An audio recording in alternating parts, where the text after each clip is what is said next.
Hello everyone, my name is Roya, and happy Halloween. Nothing's more terrifying than a terrible book, am I right? So anyway, I'm here to talk to you today about probably the worst book that I've read in several years, maybe even in the entire history of this channel, or almost. I'm not entirely sure.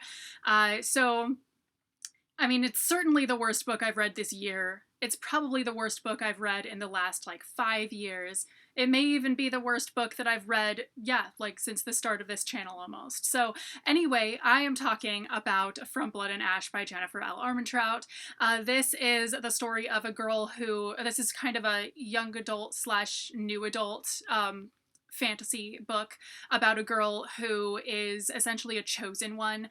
She's called the Maiden, and she's basically chosen to be a virgin sacrifice. I should also introduce to you one of my new cats. This is Riku. We've just rescued a couple of cats. So this book cannot keep anything straight. It can't keep its backstory straight. So we have we get differing stories about how she was found out to be the maiden. In some instances in the book, it says that she was already chosen when she was in her mother's womb still. Other times it's discovered later. The book really cannot keep itself together enough to actually tell us any sort of real backstory. But basically, more on that later. So that's basically the story of this book. It's basically this chick,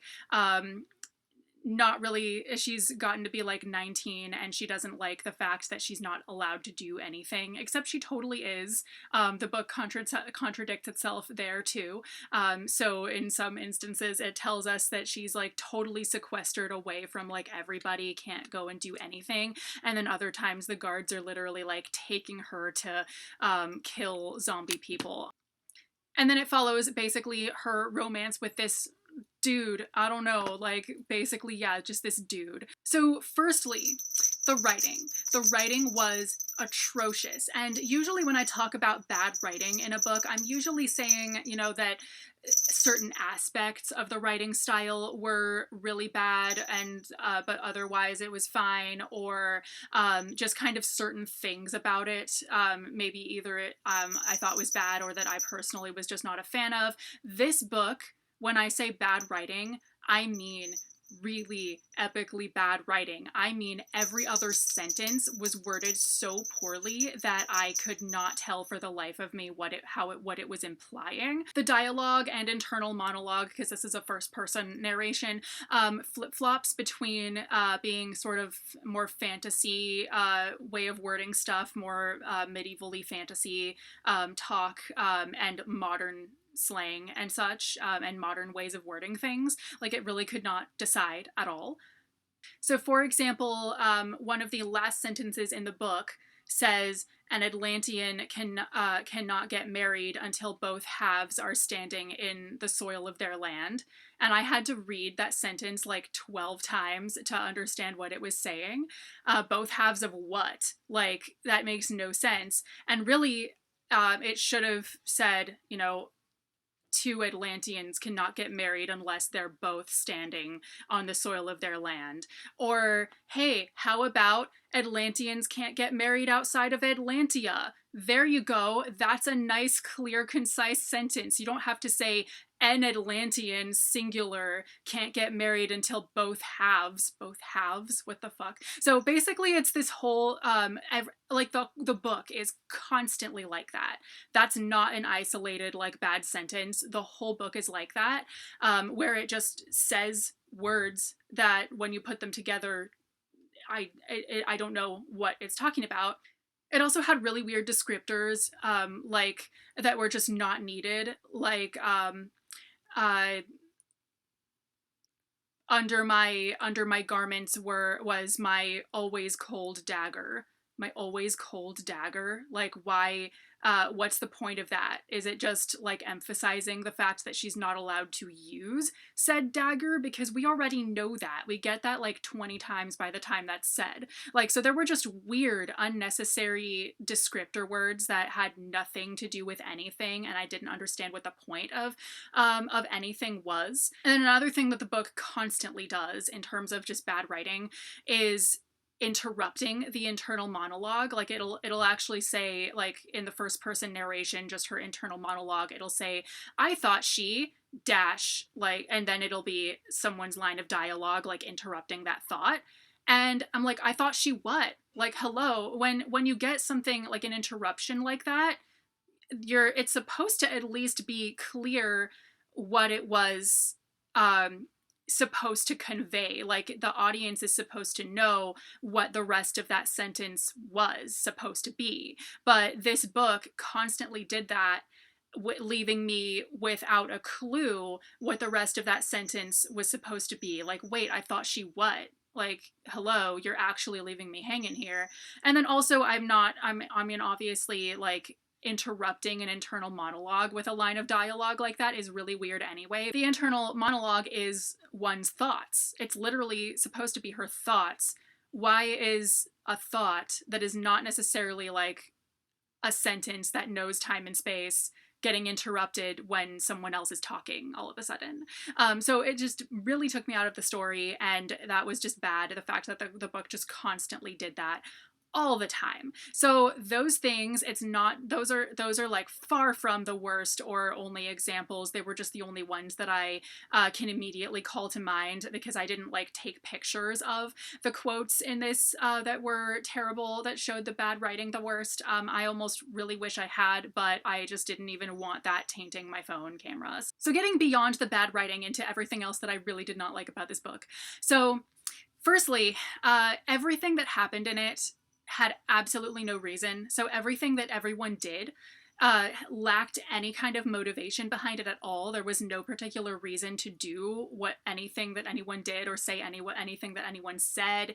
All the dialogue was weird. Like nobody would say that in that particular context or anything like that. Everything was just done or said for the convenience of the story and not with any sort of character motivation at all.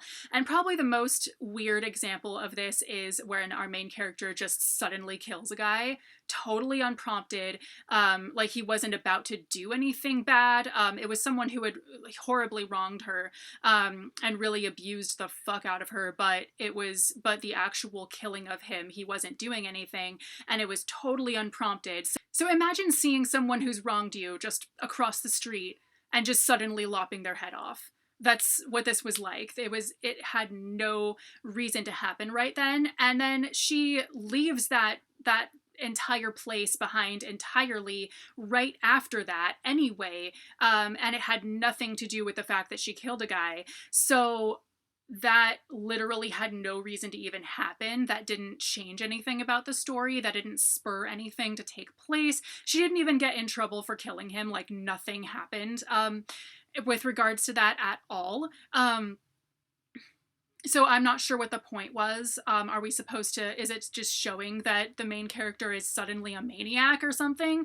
Because otherwise life goes on, like nothing else changes about the story at all. Other things about this book that I just could not stand is people just knowing things without any sort of explanation that we ever get about why they know this or that thing.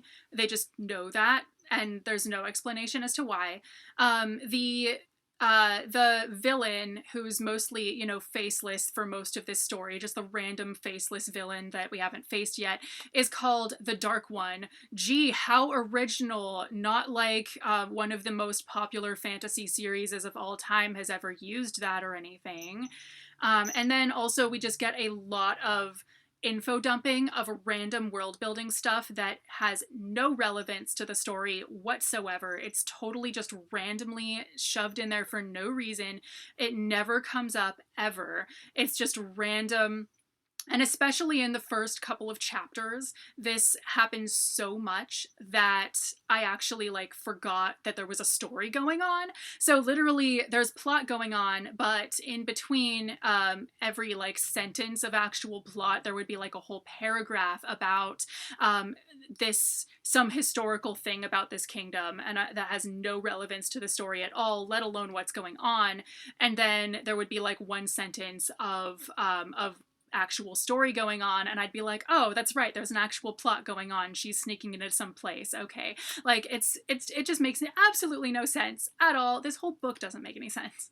So with how completely flat this entire book is, There was no character personalities really. Everyone in it was just like a cookie cutter character. Like there was nothing unique about any of the characters. So really we don't see, and the book is heavily based on the romance between the two main characters. It's largely about that. There's that's really the main plot.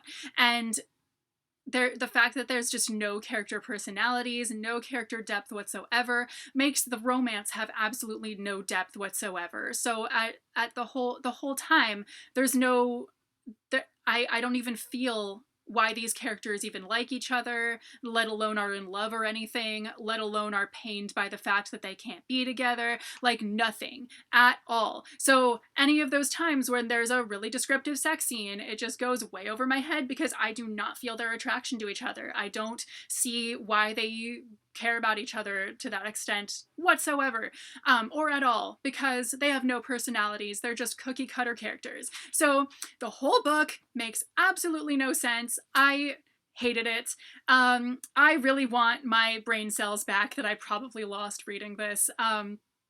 And yet at the same time, I kind of, out of morbid curiosity, because I hate myself, kind of want to read the next one and see if it gets even worse, see what the fuck happens in that one, but I don't think I'm going to waste my time because I know the writing is probably going to be just as awful. So anyway, if this encouraged you to check out this book, please let me know in the comments.